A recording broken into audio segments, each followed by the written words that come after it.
દરેક દિવ્ય હરિભક્તોને મહંત પર્વના જય સ્વામી નારાયણ. કોઈક વ્યક્તિને થોડીક સત્તા મળી જાય કે પૈસા આવી જાય ને વધુ, એટલે આમ અભિમાન કરે. પરંતુ જ્યારે મહંત સ્વામી મહારાજના જીવન પ્રસંગો જોઈએ ને, તો પોતે નિદર્ભ વ્યક્તિત્વ ધરાવે છે. તો એમના આજે મહંત પર્વના દ્વિતીય દિને આપણે સર્વ કોઈ મળ્યા છીએ આ ગુરુ પૂર્ણિમાના એ પવિત્ર એ પર્વ ઉપર. તો આપણે એમના પ્રસંગો જોવા છે. સાથે સાથે એક સાચા સંતનું લક્ષણ કે જગતે અનાસક્ત. આપણે બધા તો છે ને વિષયોમાં અને વહેમોમાં એ આપણે બધા ગરકાવ થઈ જઈએ છીએ, અને કોઈક પદાર્થમાં પણ આપણે આસક્ત થઈ જઈએ. પણ જ્યારે મહંત સ્વામી મહારાજના આજે આપણે પ્રસંગો સાંભળીશું ને, તો પોતે જગતે અનાસક્ત છે.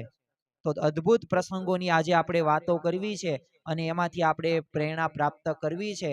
તો ચાલો આ મહંત પર્વના દ્વિતીય દિનની શરૂઆત કરતા પૂર્વે આપણે મંગલાચરણની અંદર જોડાઈએ, અને પછી મહંત સ્વામી મહારાજના જીવન પ્રસંગો માણીએ. શોભે સૌમ્ય મુખારવિંદ હસતુ નેણેયમી વર્ષતા, વાણી છે મહિમા ભરી મૃદુવળી, હૈયે હરી ધારતા.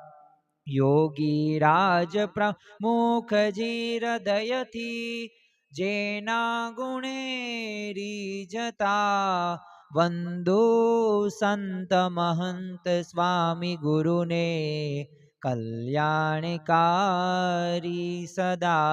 શ્રી સ્વામિનારાયણ ભગવાનની જય. અક્ષર પુરુષોત્તમ મહારાજની જય.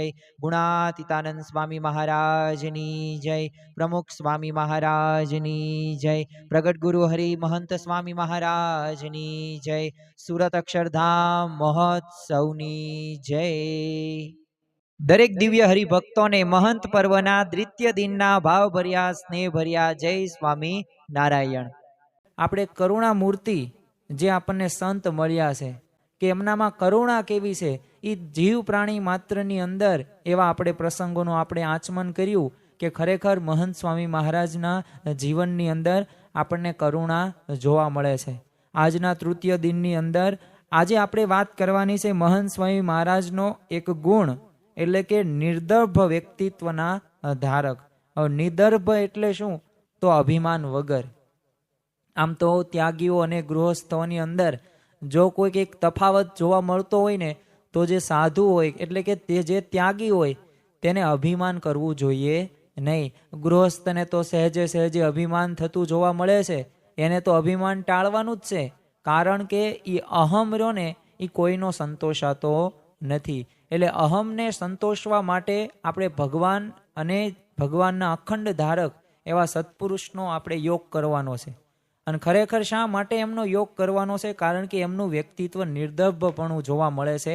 એટલે એક મહાન શિલ્પી હતો, સરસ મજાના અલગ અલગ પ્રકારના સ્થાપત્યોની રચના કરે, અને શિલ્પીઓ પણ સરસ મજાની પ્રતિમા બનાવે, અને રાત દિવસ તેમાં રચ્યો પચ્યો રહેતો. અને એ શિલ્પી જે પ્રતિમા બનાવતો હતો ને, એ આપણે પ્રતિમા જોઈને આપણને લાગે કે ખરેખર આ તો જીવંત છે પ્રતિમા. હવે મૃત્યુનો સમય આ શિલ્પીનો નજીક આવ્યો, એટલે યમના દૂતોને છેતરવાનો આને નિર્ણય કરી લીધો, અને પોતે યુક્તિ વાપરે છે કે હું કંઈક એવું કરું કે આ યમના દૂતો આવે તો ખરા, પણ પાછા એમના વયા જાય. એટલે આને તો થોડાક દિવસ પૂર્વે જ તે થોડુંક આયોજન કરીને સમય કાઢીને 7 એવી પોતાના જેવી મૂર્તિઓ કંડારી, અને એ મૂર્તિઓ બધી તે સુવરાઈ નાખી, અને પોતે પણ બાજુમાં સૂઈ જાય છે. હવે એનો નજીક આવ્યો મૃત્યુનો સમય, એટલે યમના દૂતો તો આવે જ છે. હવે શિલ્પીનો જે આત્મા હતો ને, એ આત્મા લેવાનો હતો. એટલે એકના બદલે આવી એક સરખી છે ને 8 મૂર્તિઓ એને શિલ્પીઓએ બનાવેલી હતી એ જોઈ. એટલે હવે આ યમના દૂતો ચિંતામાં આવી જાય છે કે આપણે જેને લઈ જવાના શિલ્પી એ તો આમાં છે નહીં, અને આ તો બધાય તે આમ જીવંત જેવા લાગે છે. એટલે પોતે ચિંતામાં કાંઈ આત્મા કોઈનો લઈ ન શક્યા, કારણ કે મૂર્તિ હતી ને સાથે એક હતો એ શિલ્પી હતો, પણ બધી સમાન બનાવેલી હતી. એટલે હવે તો બહુ તે પછી યમના દૂતોએ ઝીણવટભર્યું નિરીક્ષણ કર્યું, પણ છતાં પણ સાચો શિલ્પી ઓળખાણો નહીં. એટલે હવે તો દૂતો વિલા મોઢે પાછા જાય છે યમલોકની અંદર, અને યમરાજાને મળે છે અને એમની સમક્ષ પોતાની જે મૂંઝવણ હતી ને આ બધી મૂંઝવણ વ્યક્ત કરી. એટલે ત્યારે યમરાજા હતા એટલે યમરાજાએ એમને એક યુક્તિ આપી અને કહ્યું તમે આ પ્રમાણે કરજો એટલે તમારું કાર્ય થઈ જશે. અને દૂતો તો એટલા બધા ખુશ થઈ ગયા, પાછા શિલ્પીના ઘરે જાય છે અને 8 શિલ્પીઓ આસપાસ ફરી છે. અને પછી મુખ્ય દૂત હતો ને એને શું કીધું કે આ શિલ્પીએ કારીગરી તો સરસ મજાની કરી છે અને સરસ મજાની મૂર્તિઓ પણ કંડારી છે, પણ માત્ર એક જ ભૂલ રહી ગઈ છે. હવે જ્યાં આટલું આ મુખ્ય દૂત બોલ્યો ને એટલે આ શિલ્પી જે હતો સૂતો હતો મૂર્તિઓ સાથે 8મો, અને એ તો તરત ઊભો થઈને શું કીધું કે ના હોય, મારી ભૂલ હોય જ નહીં, ક્યાં છે બતાવો તો મને મારી ભૂલ. અને ત્યારે એ શિલ્પી જે ઊભો થઈને કીધું ને ત્યારે દૂતોએ કીધું કે આજ તારી ભૂલ. અને પછી યમના દૂતો જે કાર્ય કરવા માટે આવેલા એ આત્માને ખેંચીને લઈ ગયા. કોઈ કે સાચું જ કીધું છે ને કે અહમ તું જ મૃત્યુ છે. અહંકાર રહ્યો ને એ જ વ્યક્તિને મૃત્યુ તરફ દોરે છે. તમે રામાયણની અંદર પણ તમે જોવો કે એ રાવણને પણ શું હતો, અહંકાર જ હતો ને. એ મહાભારતનું થવાનું પણ મુખ્ય કારણ કોણ હતું, એ પાત્ર હતો દુર્યોધન, તો એને પણ અહંકાર જ હતો ને. એ શ્રી કૃષ્ણ ભગવાનના મામા હતા જે કંસ હતા, તો એને પણ શું હતો, અહંકાર જ હતો ને. તો જો અહંકારથી વિનાશ થાય છે, પરંતુ આપણને એવા સંત મળ્યા છે કે જેમના જીવનની અંદર આપણને અહંકાર જોવા નથી મળતો. જો આપણે આ તો એક શિલ્પીનું દ્રષ્ટાંત હતું જે આમ તો બનાવેલું છે, પરંતુ ખરેખર આ શિલ્પીના દ્રષ્ટાંત સામું આપણે જોઈએ ને તો આપણો ચહેરો એમાં યાદ આવે. આપણને પણ આવો કંઈક અહમ આપણા જીવનની અંદર જોવા મળે છે. પરંતુ આજે આપણે એવા એક નિર્દર્ભ વ્યક્તિત્વના ધારક એ મહંત સ્વામી મહારાજના પ્રસંગોની વાત કરવાની છે. અને એ પ્રસંગો ઉપરથી આપણને ખ્યાલ આવશે કે ખરેખર મહંત સ્વામી મહારાજને અંદર અભિમાન જેવું કાંઈ તત્વ નથી. તો નિષ્કુળાનંદ સ્વામીએ ભક્ત ચિંતામણીમાં તેઓ કહે છે કે એવા સંત સદા શુભમતી જગત દોષ નહીં જેમાં રતી. એટલે કે ફક્ત શુભથી પણ વિશેષ અને સદા શુભ અને પાછું મલિનતાઓથી પાછા તદ્દન મુક્ત મતીની વાત છે ને અહીંયા નિષ્કુળાનંદ સ્વામી આપણને સમજાવે છે. જેમ સૂર્ય હોય ને, જ્યાં સૂર્ય હશે ને ત્યાં અંધારું એ કરી નથી શકતો, અને અંધારું આપણે જોઈ પણ ન શકીએ કારણ કે સૂર્ય છે, અને સૂર્ય હોય ત્યાં અંધારું હોય ન હોય. એમ જ્યાં છે ને સદા શુભ મતિ ધરાવતા સત્પુરુષ હોય ને ત્યાં સત્યનો પ્રકાશ બધાને અનુભવાય છે. અને ખરેખર આવા સંતની અંદર એક પણ રતિભાર પણ દોષ જોવા મળતા નથી. જો મહંત સ્વામી મહારાજના પણ મન કર્મ વચનમાં તમે એમના નિત્ય વ્યવહારમાં જો એ તમે સમગ્ર અસ્તિત્વનો એક સત્યતાનો આપણને એ પ્રકાશ અનુભવાય છે. ત્યાં દંભ કપટ કે અસત્ય એ જેવી મલિનતા ક્યારેય સંભવી ન શકે, અને આપણે ક્યારેય જોઈ પણ નથી. જો આ વર્ષે તે આપણને જે પ્રાપ્તિનો વિચાર કરવાનું કીધું છે તો આ પ્રાપ્તિના વિચારની અંદર આ જ મહત્વનું છે, એમના ગુણોનું, એમની એક નિર્મળતાઓનો આપણે પ્રસંગોનું આપણે મનન ચિંતન કરીએ, અને તો જ સાક્ષાત્કાર શક્ય છે, અને તો જ અક્ષરધામ જેવું સુખ આપણને છતાં દેહે મળશે. તો આ એક પ્રકારનો નિર્દર્ભ જે વ્યક્તિત્વ છે ને ના ધારક મહંત સ્વામી મહારાજ, આ એક એમનામાં ગુણ છે. તો આવા ગુણો આપણામાં પણ આવે. તારીખ 15/4/2018 રોજ જ્યારે મહંત સ્વામી મહારાજ હોંગકોંગમાં વિરાજમાન હતા.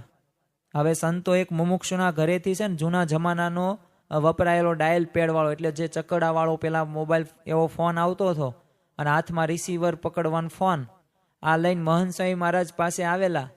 હવે આવો જ તે ફોટો એક પ્રકારે ચકડાવાળો જે ડાયલ પેડવાળો અને રિસીવરવાળો ફોટો યોગીજી મહારાજ અને પ્રમુખ સ્વામી મહારાજનો ફોન સાથેનો આવો ફોટો આપણને ઉપલબ્ધ છે, અને ઘણી વખત એ ફોટોની આપણે સ્મૃતિ પણ કરી હશે. એટલે સંતોની ઈચ્છા એવી જ હતી કે મહંત સ્વામી મહારાજ પણ આવો પ્રાચીન ફોન મળી જાય તો કાયમની સ્મૃતિ રહે.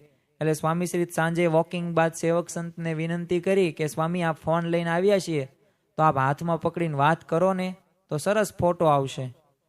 એટલે ત્યારે જ સ્વામીશ્રી આવું સાંભળ્યું ને એટલે એકદમ ભાવમાં આવીને શું કીધું, ડોળ કરવો, સ્વામીશ્રી કનેક્શન વિનાના ફોનનો ફોટો પાડવા પકડવો પણ ડોળ સમજે છે. વિચાર કરો, હવે જ્યારે આપણને કોઈક પ્રસિદ્ધિ પામ્યા એટલા બધા ન હોય છતાં કોઈકની પ્રસિદ્ધિની હાથમાં કંઈક ટ્રોફી હોય, મેડલ હોય કે કંઈક ચેક હોય કે કંઈક ઇનામ ગિફ્ટ હોય તો એ આપણને કેટલો ઉત્સાહ જોવા મળે છે કે મારો ફોટો રહી ન જાય.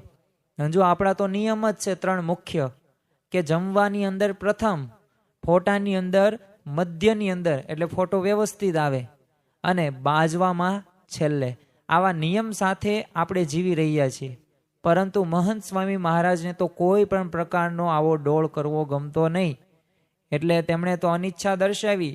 એટલે સેવક સંતે ફરી વખત વિનંતી કરી કે સ્વામી, એવું હોય તો અક્ષરધામમાં તમે શ્રીજી મહારાજ જોડે વાત કરો, તો એમાં તો ડોલ નથી ને.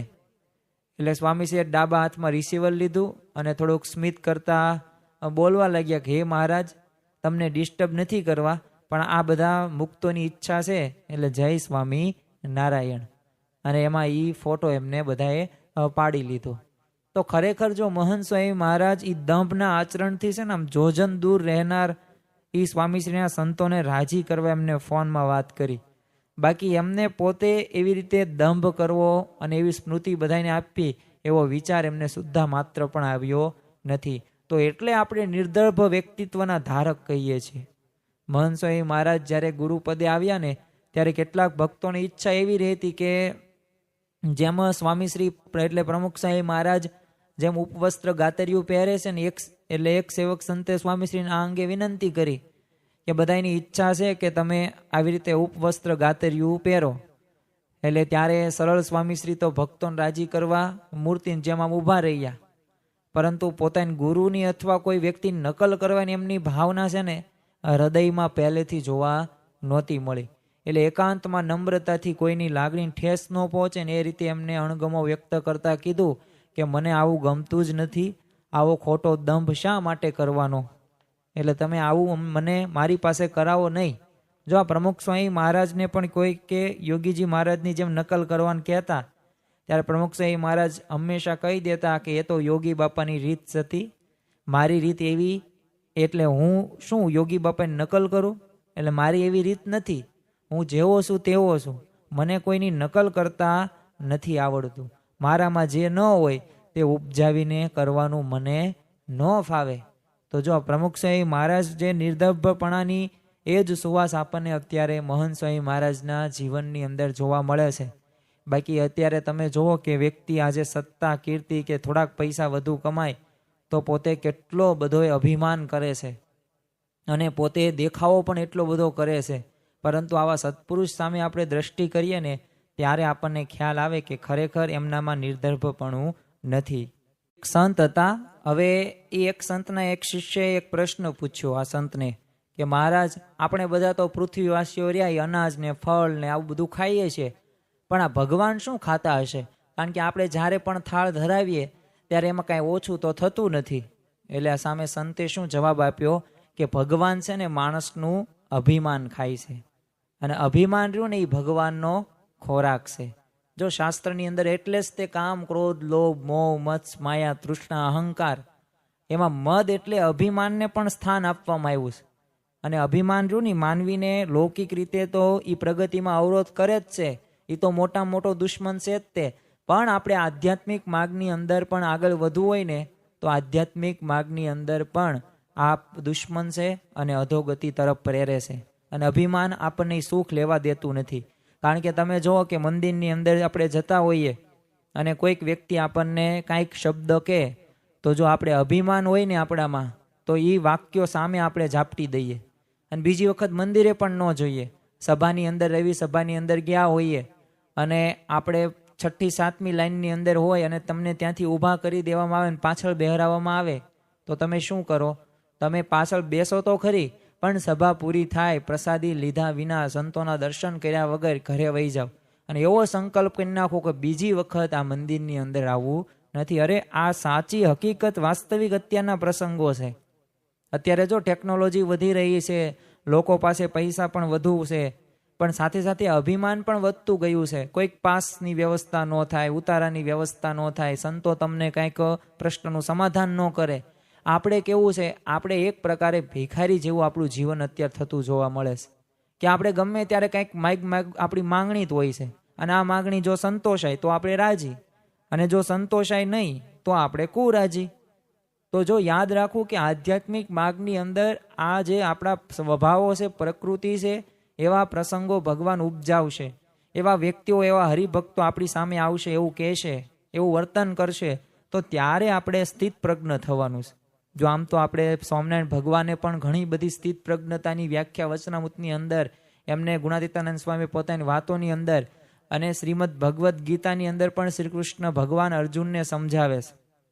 તો ગમે તેવી પરિસ્થિતિ હોય, સુખ હોય કે દુઃખ હોય, એ પછી કોઈક વિજય થાય કે પરાજય થાય, એ તમારી ઈચ્છા પૂરી થાય કે ન પૂરી થાય, પણ છતાં પણ તમારે સમવર્તવાનું છે. કારણ કે આપણે આધ્યાત્મિક માર્ગની અંદર આપણે આગળ વધવાનું છે.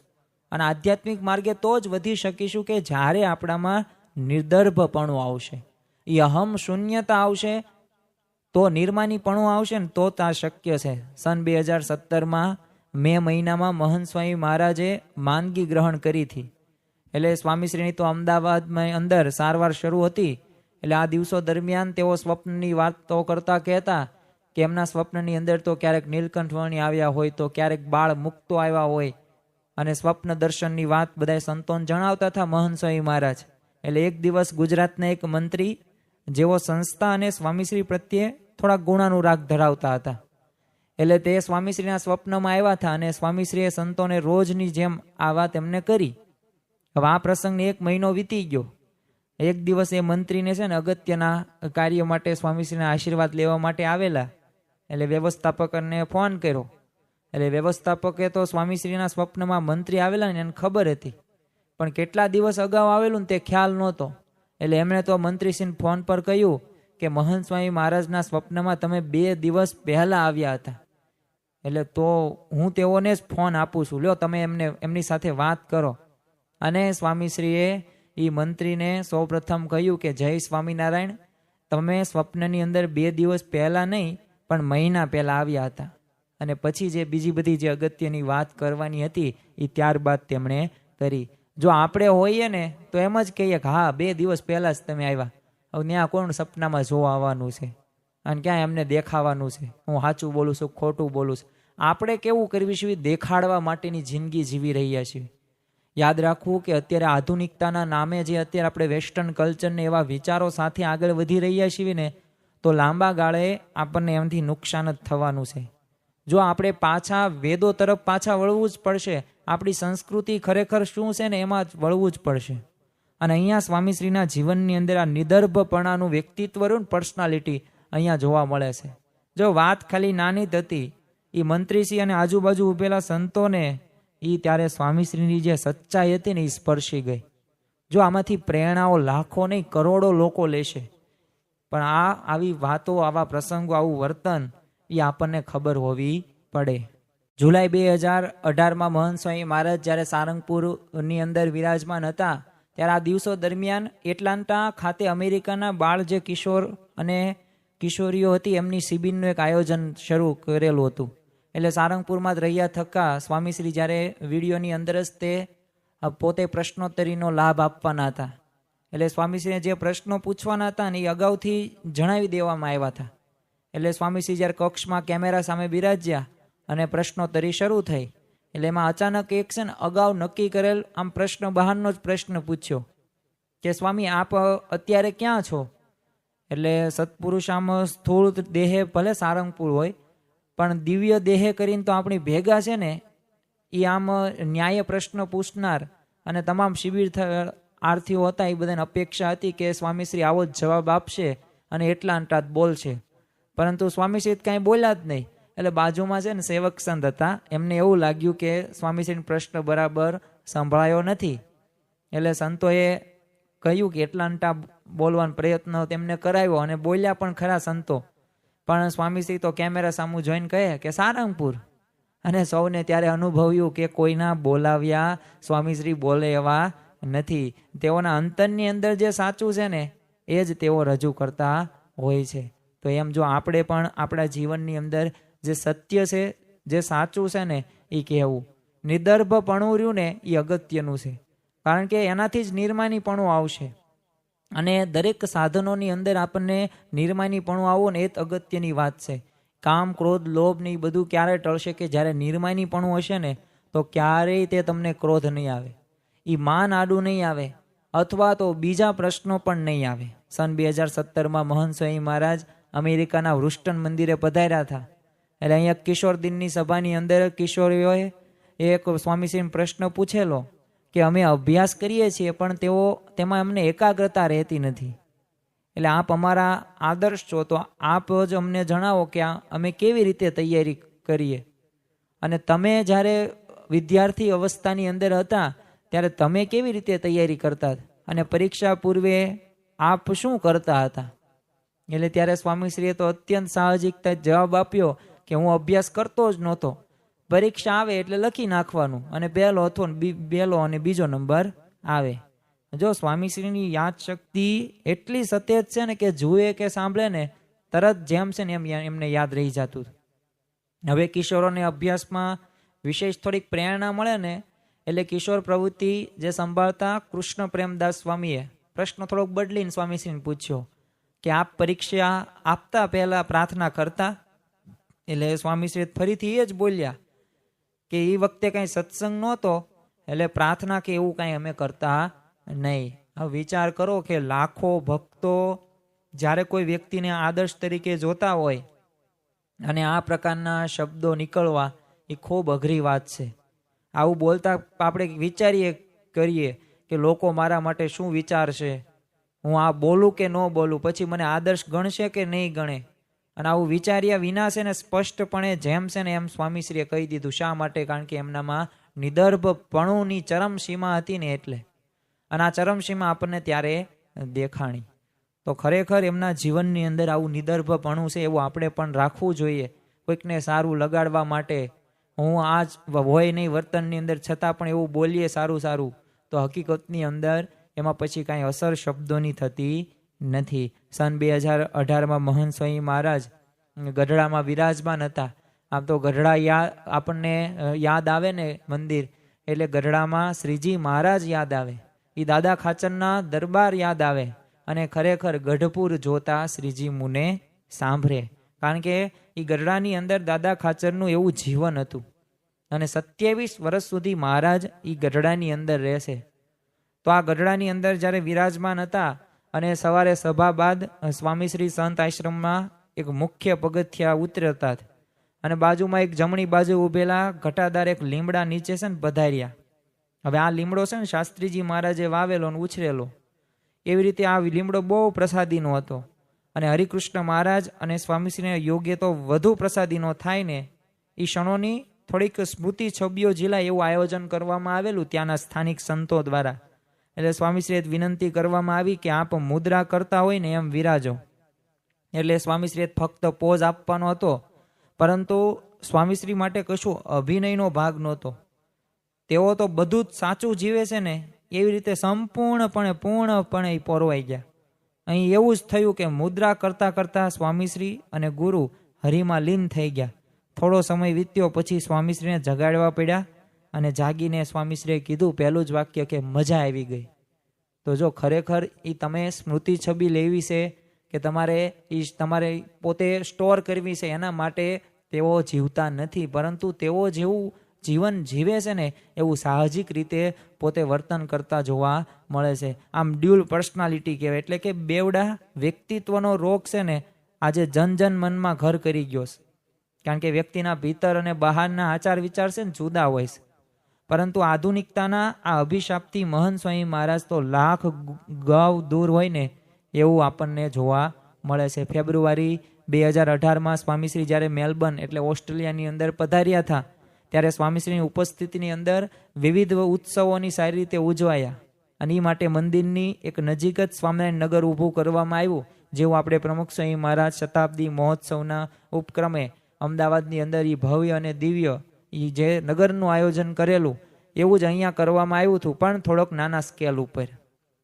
એટલે શ્રી ગેરી મેકમિલન નામના એક મુરબ્બી હવે આ જમીનનો થોડો દિવસો માટે મંદિરમાં સેવા આપવાની હતી. એટલે ગેરી મેકમિલન સાથે વાર્તાલાપમાં સંતોને ખ્યાલ આવ્યો કે તેઓ છે ને કેથોલિક ખ્રિસ્તી છે અને ભગવાનમાં ખૂબ શ્રદ્ધા ધરાવે છે. એટલે પછી શ્રી ગેરીની મહંત સ્વામી મહારાજ સાથે મુલાકાત ગોઠવાય અને સંસ્થા અને સ્વામીશ્રીના કાર્યથી તેઓ તો બહુ પ્રભાવિત થાય છે અને પોતે પ્રસન્ન પણ થાય છે. એટલે સંતો થકી જ તે શ્રી ગેરીએ જ્યારે જાણ્યું કે સ્વામીશ્રી પણ નાનપણમાં છે ને કેથોલિક સ્કૂલમાં ભણ્યા હતા, એટલે બહુ રાજી થયા. પણ જ્યારે સ્વામીશ્રી આ વાતને અટકાવતા તરત કહી દીધું એમને કે અમે કેથોલિક નહીં પણ પ્રોટેસ્ટન્ટ સ્કૂલની અંદર અભ્યાસ કર્યો છે. હવે જો આ પ્રસંગે સ્વામીશ્રીએ સંતોમાં ખાલી હામાં હા જ કહેવાનું હતું, પણ છતાં પણ તેમ કરવાથી એ અંગ્રેજ મુરબ્બીને વધુ આનંદ થાત.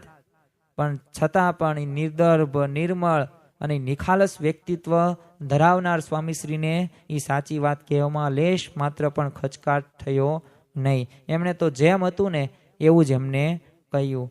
તો ખરેખર આપણને સંતો સાથેની જે શ્રી ગેરીની પણ પ્રતીતિ થઈ ગઈ કે સ્વામીશ્રી તો અત્યંત પ્રામાણિક પુરુષ છે.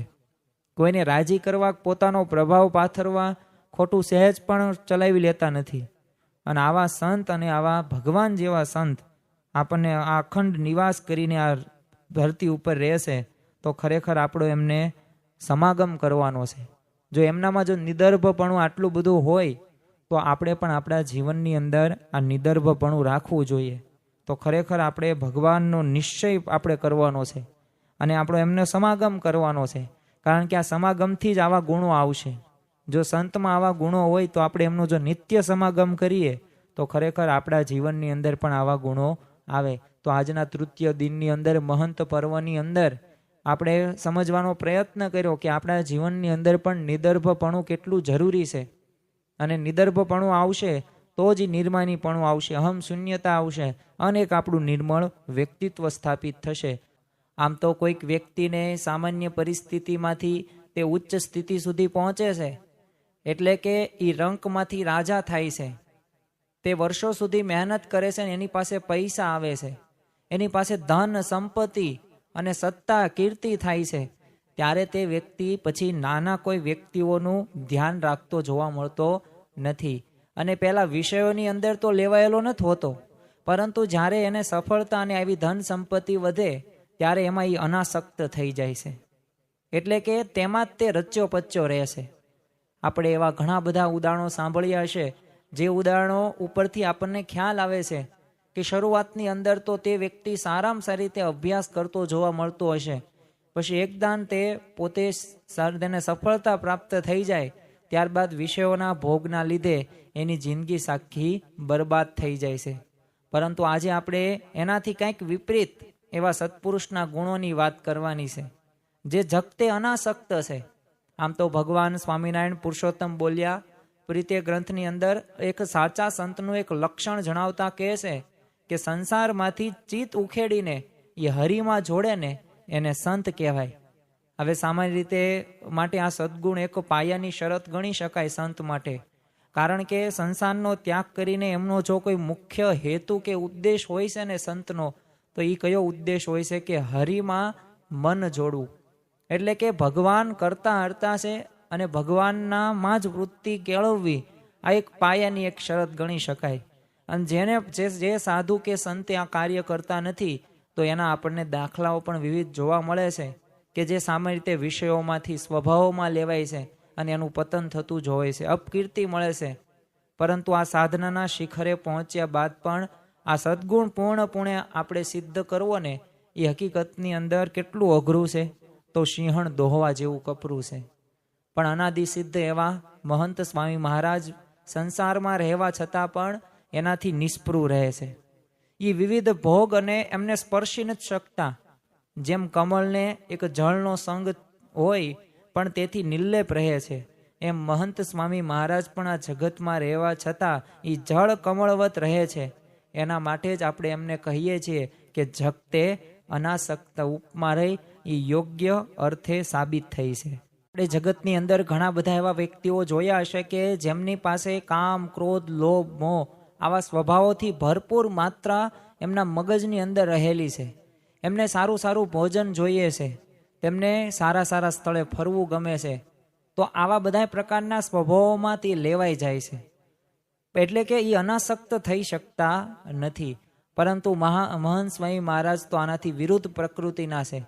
કારણ કે મહંત સ્વામી મહારાજ જ્યારે ગુરુપદે આવ્યા તો એ પૂર્વે તે દેશ પરદેશની અંદર એમને ઘણા બધા શહેરો હોય કે ગામો હોય કે કોઈ પણ આપણું કોઈક મંદિરો હોય ત્યાં બધાય સ્થાનો સેન્ટરોની અંદર એમને ભીડાભર્યું વિચરણ કર્યું છે. અને ભક્તોને એક સુખાકારી માટે એમને ક્યારેય તે કોઈ દિવસ કોઈ સાધન કે સુવિધાની અપેક્ષા રાખી નથી. ક્યારેય કોઈ સાધન કે એ તમે કોઈ સુવિધા માટે એમને કોઈનો આગ્રહ પણ નથી કર્યો કે આવી સુવિધા જ હોવી જોઈએ, આમ જ હોવું પડે. અને આ બધાના સાક્ષી વડીલ સંતો અને સદગુરુ સંતો વિવેક સાગર સ્વામી હોય, ત્યાગ વલ્લભ સ્વામી હોય, ઘનશ્યામ પ્રિય સ્વામી હોય, તેઓ દરેક સાક્ષી છે કે મહંત સ્વામી મહારાજે ગમે ત્યારે વિચરણની અંદર એ ઊંટ ગાડું આપો કે બળદ ગાડું હોય કે રિક્ષા હોય કે પછી પગપાળા પણ ભલે જવાનું હોય, છતાં પણ એ દરેક સાધનો કે કોઈ પણ સુવિધાની અંદર એ વધતા ઓછા પ્રમાણમાં હોય છતાં પણ એમાં બધામાં ચલાવી લીધું છે. જો યોગીજી મહારાજ તો યોગી ગીતાની અંદર અને એમના પ્રવચનોની અંદર વારંવાર કહેતા કે જેવું તેવું જેમ તેમ અને બધું ચલાવી લેતા શીખવું. પરંતુ આ યથાર્થ રીતે આપણે મહંત સ્વામી મહારાજના જીવનની અંદર જોવા મળે છે. એ વિચરણમાં ક્યારેક રાત્રિ રોકાણ માટે એ સામાન્ય કોઈક મકાન હોય કે ઝૂંપડું હોય કે રેલવે સ્ટેશન એનું જે ફૂટપાથ પ્લેટફોર્મ હોય ને એમાં પણ એ સૂતા છે. અને ભીડાભર્યા વિચરણની અંદર ક્યારે કોઈ સંતો પાસે કે સદગુરુ સંતો પાસે કે પ્રમુખ સ્વામી મહારાજ પાસે પણ એમને કોઈ માગણી કરી નથી અને કોઈ વાતનો એમને ઉલ્લેખ પણ ક્યારેય પ્રવચનોની અંદર કર્યો નથી. તો ખરેખર અનાસક્ત આપણને જોવા મળે છે. મહંત સ્વામી મહારાજની જેફ વય વધતી રહે જતી શારીરિક તકલીફો અને પાછું ભીડાભર્યું વિચરણ જોઈએ તે વડીલ સંતોએ સ્વામીશ્રી માટે એક નવી અને મોટી એક સુવિધા સજ્જ કાલ લેવાનો વિચાર કર્યો હતો. એટલે વ્યવસ્થિત રીતે એમની ઉંમર પ્રમાણે બધું સચવાઈ રહે અને સુવિધા મળે. એટલે એ માટે વ્યવસ્થાપકોએ ઘણી કાર જોઈ અને વિચરણમાં સર્વે પ્રકારે સાનુકૂળતા રહે એટલે એવી કે ઘણી બધી પસંદગીની કાર છે ને સ્વામીશ્રીને બતાવવામાં આવી. પણ જેમ બાળકને કંઈ ખાવું ન હોય તો આપણને પણ ખ્યાલ છે કે 17 બહાના કાઢે, મન પેટમાં દુખે છે, મને ભૂખ નથી લાગી. એવી જ રીતે સ્વામીશ્રી દર વખતે એ જ્યારે નવી ગાડી લેવાનો વિચાર કરતા હોય બીજા વ્યવસ્થાપકો વડીલ સંતો જ્યારે કહે ત્યારે વાતને ઠેલવી જ નાખતા અને ક્યારેય વાંચમાં ધ્યાન આપતા નહીં. કઈ ગમે તે કારણ દઈ દે અને ત્યાંથી આગળ વયા જાય. જ્યારે હવે આપણા જીવનની અંદર કોઈક આપણે સુવિધા જોતવી હોય કે કાંઈક સારા સ્થળે ફરવા જવું હોય તો આપણે તો સામે પક્ષે રિહાવીએ છીએ કે આપણને વસ્તુ મળે, એ સ્થળે આપણને ફરવા મળે. પરંતુ મહંત સ્વામી મહારાજની વાત કાંઈક જુદી જોવા મળે છે. ખરેખર મહંત સ્વામી મહારાજ આમ અંતરથી તે ત્યાગી તપસ્વી એક સાધુ તરીકે વર્તન એવો જીવી રહ્યા છે. ગુરુપદે આવ્યા પછી જ્યારે સન 2016ની અંદર એ કાર્તિકી પૂનમનો સમયો કરવા માટે એ મહંત સ્વામી મહારાજ બોચાસણ મંદિરેથી કેડિલેક કારમાં બેસી સભા મંડપ તરફ નીકળ્યા. એટલે કાર ચાલક હતા હર્ષદભાઈ. હવે એમને સ્વામીશ્રીની આખી ગાડીની જે વિશેષતાઓ બધી હોય એ હર્ષદભાઈએ મહંત સ્વામી મહારાજને જણાવી અને પછી પૂછ્યું કે આ કાર બધી રીતે અનુકૂળ આવે એવી છે તો આપને અનુકૂળ છે ને, આપને આ કાર જોઈએ છે ને? એટલે સ્વામીશ્રીએ શું કહ્યું કે ના, પ્રતિકૂળ જોઈએ. હવે જો આપણી પાસે વસ્તુ ન હોય કે તે મેળવવાની સામર્થ્ય ન હોય ને ત્યારે અનાસક્તિ રાખવી કદાચ થોડીક સહેલી છે. કારણ કે તમારી પાસે પ્લાન ન હોય તો પછી એની તમે આસક્તિ ન રાખો.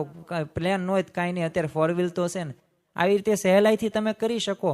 પણ તમારી પાસે વસ્તુ ઉપલબ્ધ હોય અને છતાં પણ તમે આસક્તિ ન સ્પર્શવા દો ને તો એવી આધ્યાત્મિક સ્થિતિ આપણી કોઈની નથી. પરંતુ અત્યારે સત્પુરુષ એવા મહંત સ્વામી મહારાજની એવી આધ્યાત્મિક સ્થિતિ ઉચ્ચ છે. કારણ કે સામેથી ઉપલબ્ધ થનાર ગમે એવી સારી વસ્તુનો ત્યાગ રહ્યો ને એ મહંત સ્વામી મહારાજ આમ સહેજે કરી નાખતા. એટલે મહંત સ્વામી મહારાજ અંતરથી એ ત્યાગી અને તપસ્વી રહ્યા છે. બાહ્ય રીતે નહીં પરંતુ આંતરિક રીતે એમને આ સાધના કરેલી છે અને આ સ્થિતિ સુધી પહોંચ્યા છે. પણ મહંત સ્વામી મહારાજ એ દેશ અથવા તો પરદેશની અંદર જે સ્થળે પધાર્યા હોય ને તો ત્યાંના સ્થાનિક સંતો હોય, હરિભક્તો હોય કે જેમણે એ બધા સ્થળો જોયા હોય એટલે જાઓ જલાલી અને ઝાકમઝોળ જોવાની જ્યારે પણ ઈચ્છા દર્શાવે ને કે છે ને આ વસ્તુ અહીંયા જોવા જેવી છે, મહંત સ્વામીની એવી વાત કરે અને હરિભક્તોને મનસુબો પણ હોય, ઈચ્છા પણ હોય કે મહંત સ્વામીમાં આ સ્થળે આ જગ્યાએ આ બધું જોવે. પરંતુ ત્યારે પણ મહંત સ્વામી મહારાજ એમને કોઈ ઈચ્છા રહેતી નહીં. બસ એ તો આપણે ગણી શકીએ કે બધામાં ના જ પાડે કારણ કે સત્સંગ પ્રવર્તન માટે એ થતા એમના વિચરણ માટે છે ને આપણે પ્રવાસ શબ્દ નહીં પરંતુ ધર્મયાત્રા શબ્દ કંઈક વધુ યોગ્ય લાગે. જો આપણે કોઈ એક સ્થળેથી બીજા સ્થળે મંદિરની અંદર જતા હોઈએ ને ફરવા માટે જઈએ છીએ, પ્રવાસ કર્યો એવી રીતે કહીએ, પણ ધર્મયાત્રા બોલીએ નહીં. પરંતુ મહંત સ્વામી મહારાજ એક સ્થળેથી બીજા સ્થળે મંદિરે એ વિચરણ માટે જાય, ધર્મયાત્રા માટે જાય અને એમના વ્યસ્ત શેડ્યુલની અંદર એમનું આ કાર્ય રહેતું. સન 1970માં જ્યારે લંડનના એ સંતો હરિભક્તો સાથે એક પ્રસિદ્ધ સ્થળે જવાનું હતું, એટલે મહંત સ્વામી મહારાજને વાત કરી કે આ સ્થળે આપણે જોવા જવાનું છે, મસ્ત વ્યવસ્થિત લંડનની અંદર બધા લોકો ત્યાં ઘણા બધા જોવા માટે આવે છે. એટલે ત્યારે મહંત સ્વામીમાં જે અરુચિ દર્શાવી હતી, બીજા જ એક પ્રસંગે કોલકાતામાં તે મ્યુઝિયમ જોવા જવાનું હતું, તો ત્યારે મહંત સ્વામી મહારાજ તો બસમાં જ બેસી રહ્યા. જો કંઈક નવું એક જોઈ જાણી લઈએ એમને કાંઈ સ્પૃહા નહીં. સંસારમાં એ સ્વલ્પ ધરે ન ચિત્ત, આ સ્વામીશ્રીની એક જીવનશૈલી છે, એક એમની લાઈફસ્ટાઈલ છે.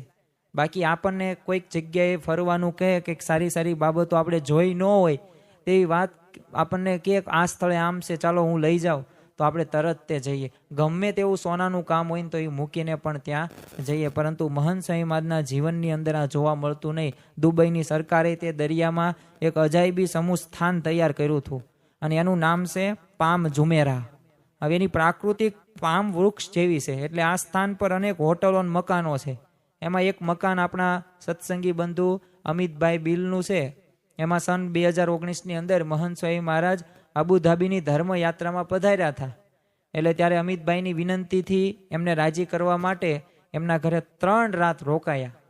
હવે આ પામ ઝુમેરા પરના પ્રત્યેક મકાન છે ને એવા બનાવેલા છે કે એમના કક્ષોમાંથી છે ને સીધો જ દરિયો અને સ્કાયલાઇન દેખાય. એટલે રાત્રિના દરિયાની સામે બાજુ દુબઈની એક સ્કાયલાઇન ઝગમગે અને ખૂબ જ રમણીય સુંદર દ્રશ્ય ઊભું થતું હતું. એટલે સેવકોએ મહંત સ્વામી મહારાજનું ધ્યાન એ તરફ દોર્યું, પણ સ્વામીશ્રીએ તો એ દ્રશ્ય તરફ એમનું બિલકુલ ધ્યાન ન આપ્યું. ઉલટું આવા સમયે છે ને સંસારની અસારતા અને નાશવંતપણાની વાતો શરૂ કરી અને સેવક સંતોને એ કથા વાર્તા શરૂ કરી દીધી.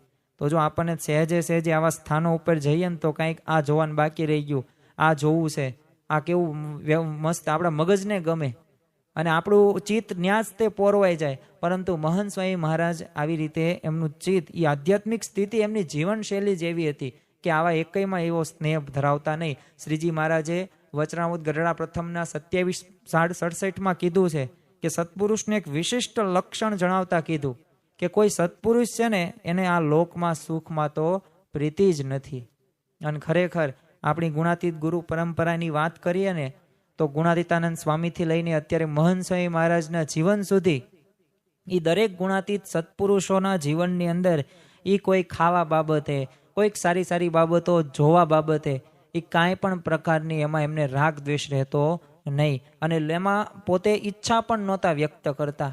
ગુણાતીતાનંદ સ્વામી તે જૂનાગઢની અંદર તેઓ 40 વર્ષ સુધી આપણને ખબર છે છાશને રોટલો જ જમતા, એ પણ બાજરાનો. બીજું મહંત સ્વામી મહારાજ 40 વર્ષ સુધી એ મગ અને પરવળનું શાક જ ખાતા હતા. ખરેખર આપણને એ ભાવે પણ નહીં, જોઈ પણ ન શકીએ, ઉલટી થાય એવા તો એવું વિચરણ એને એવો નિસ્વાદી વર્તમાન પાળતા હતા. તો ખરેખર શ્રીજી મહારાજના શબ્દો રહ્યા ને એ આજે આપણને મહંત સ્વામી મહારાજના જીવનમાં મૂર્તિમાન જોઈ શકાય છે. આ કોઈ વાતો નહીં પણ આ તો આચરણ છે અને એમનું વર્તન છે એ જે આપણને કંઈક પ્રેરણા આપે છે. આ દુનિયામાં જો જેટલા કાંઈ સુખ છે ને એમાં શ્રેષ્ઠ એક વિષય સન્માન છે.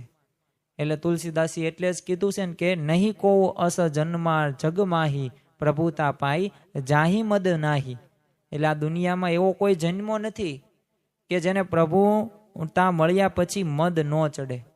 પણ મહંત સ્વામી મહારાજ પાસે પ્રભુતા છે પણ તેનો એમને ક્યારેય મદ નથી. તેઓ માન સન્માનથી સદાય નિર્લેપ રહે છે. અને આપણને તો એક ખુરશી સ્ટેજ ઉપર ગોઠવવામાં આવે ને આપણને બેસાડવામાં આવે, સામે 200-300 હરિભક્તો હોય તોય આપણને કોટો ચડી જાય કે 200-300 કરતાં હું વિશેષ છે મારું સ્થાન, મારી કંઈક આવડત ને મારી કંઈક કળાને લીધે હું અહીંયા છું. આપણને આવો અહંકાર આવી જાય છે, અભિમાન આવી જાય છે. પરંતુ મહંત સ્વામી મહારાજ સદા એમને ક્યારેય તે માન સન્માનથી તેઓ આઘા જ ભાગ્યા છે. મહંત સ્વામી મહારાજને સન 1952માં જ્યારે એમની ઉંમર ફક્ત 19 વર્ષની હતી હજી તો એમને ત્યાગાશ્રમમાં પ્રવેશ પણ નહોતો કર્યો, પણ ત્યારે ગુરુ યોગીજી મહારાજે એમણે કહેલું કે તમારા દ્વારા ભગવાન સ્વામિનારાયણ પૃથ્વી પર પ્રગટ રહેશે.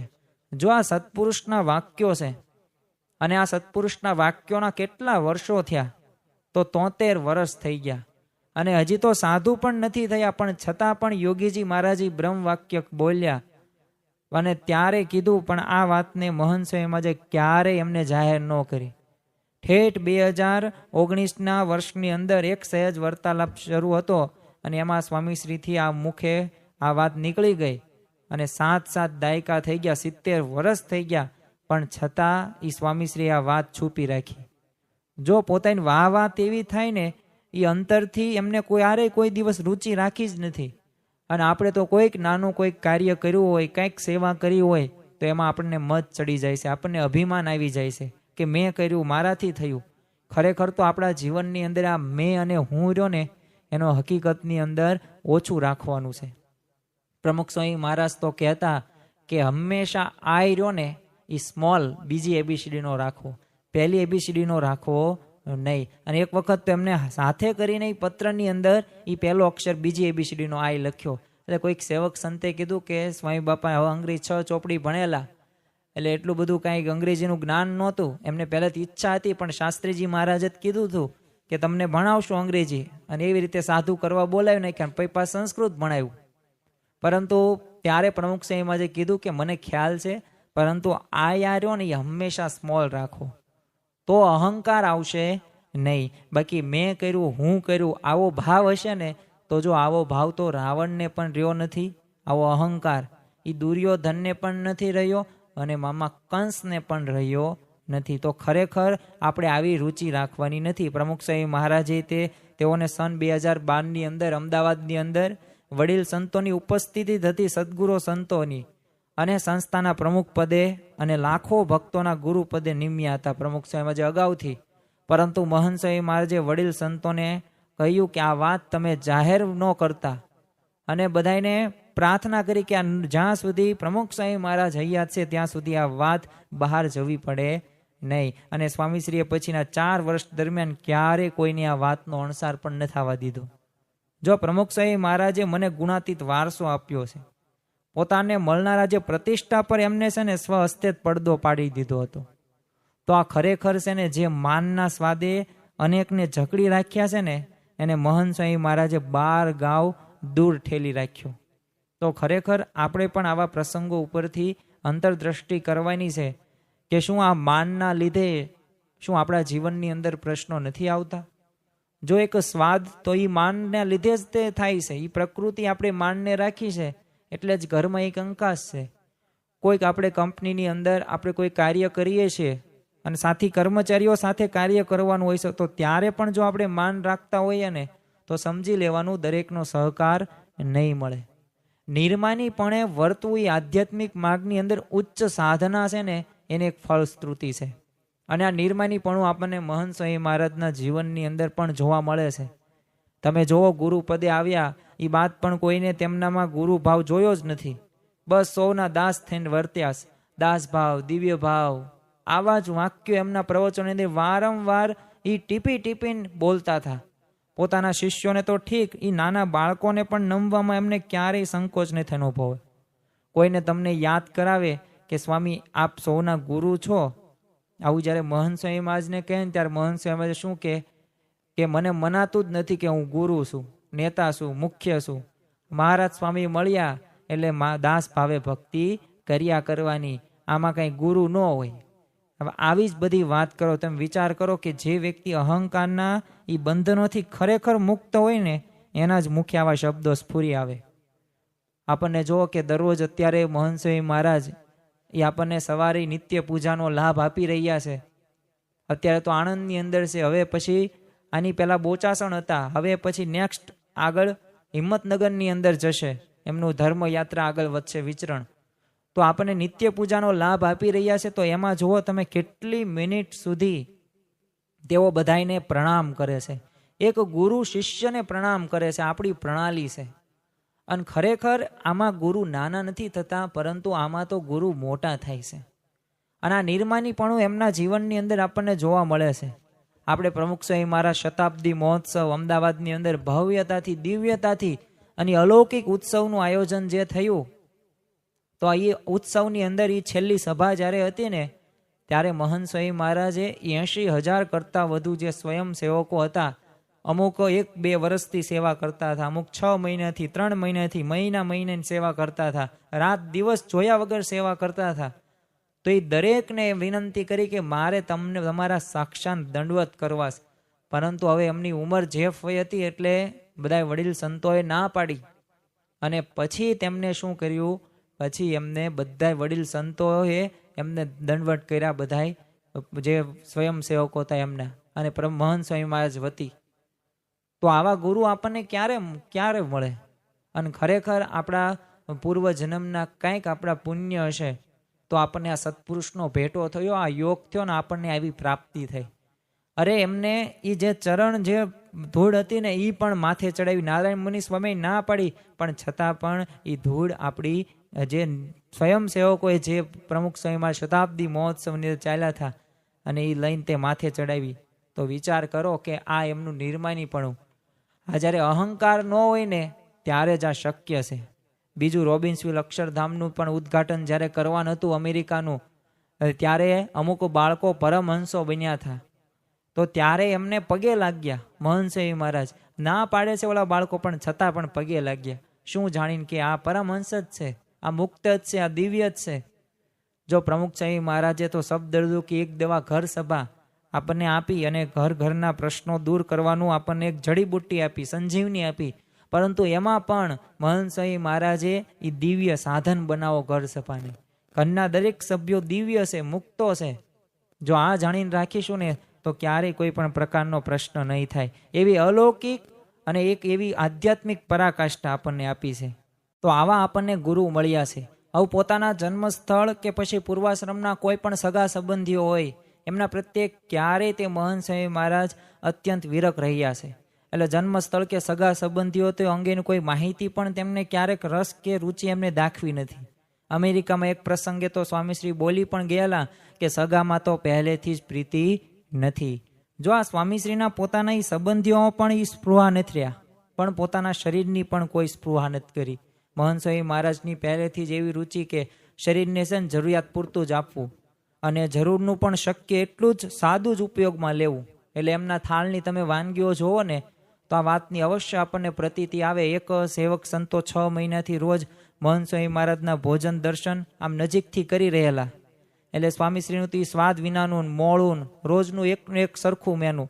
વિચાર કરો, ઘરની અંદર એક ખાલી 2 દિવસ સુધી 2 ટક પણ બટેકાન શાક બને ને તો આપણને ગમતું નથી, પરંતુ મહંત સ્વામી મહારાજનું તો એક સરખું જ મેનું. એટલે એ જોઈને છે ને અહોભાવથી આશ્ચર્ય પણ પામતા. એટલે સ્વામીશ્રીને એક દિવસ પૂછી જ નાખ્યું આ સેવક સંતે, રોજ શું એકનું એક જમવાનું, કેવી રીતે તમને મજા આવે? અને સ્વામીશ્રીએ ત્યારે પ્રત્યુત્તર આપતા પહેલા જ તે બીજા સેવક સંતે પોતાનો અનુભવ રજૂ કર્યો અને કીધું કે સ્વામીને કોઈ પણ પ્રકારનો સ્વાદ જ નથી ને. જુદી જુદી વાનગીઓનો સ્વાદ ન લેવાનું કારણ છે ને વધુ સ્પષ્ટ કરતા મહંત સ્વામીમાં જે એમને ઉચ્ચ સ્થિતિનું જ્ઞાન આપ્યું કે ભગવાનનો સ્વાદ આવે છે.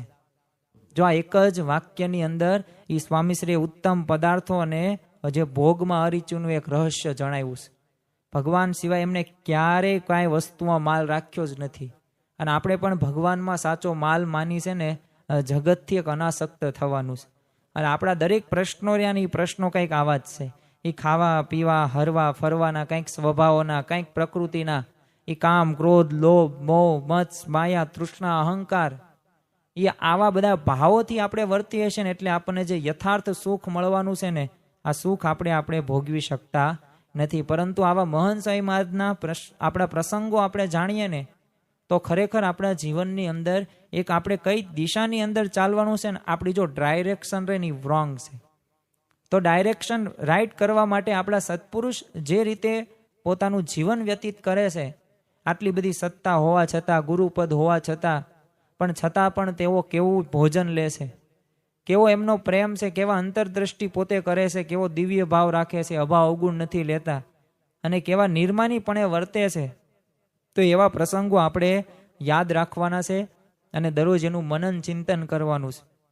જો એક આ પ્રાપ્તિનો વિચાર જ છે કે જે વિચારથી આપણે એમના ગુણોનું એક સચ્ચાઈ કેવું છે, એમની નિર્મળતા કેવી છે, એના ગુણો વિશે વિશેષ આપણને ખ્યાલ આવે. અને જેટલો આપણે સત્પુરુષનો મહિમા સમજાશે એટલા વધુ આપણે સત્પુરુષમાં હેત થશે અને આત્મબુદ્ધિ થશે. અને એક વખત આત્મબુદ્ધિ થઈ ગઈ એટલે તમે દેહ ભાવથી ઉપર વર્તન કરશો અને દિવ્ય ભાવ જ રહેશે. એ મહંત પર્વ નિમિત્તે આપણે મહારાજ સ્વામીના ચરણોમાં પ્રાર્થના કરીએ કે જેમ મહંત સ્વામી મહારાજ અનાસક્ત રહે છે તો એવી રીતે અમે પણ રહી શકીએ. એ જ આજના દિવસે પ્રાર્થના. શ્રી સ્વામિનારાયણ ભગવાનની જય. આવા જ આધ્યાત્મિક પ્રવચનો સાંભળવા માટે અમારી ચેનલને લાઈક કરો, શેર કરો અને સબસ્ક્રાઇબ કરવાનું ભૂલતા નહીં.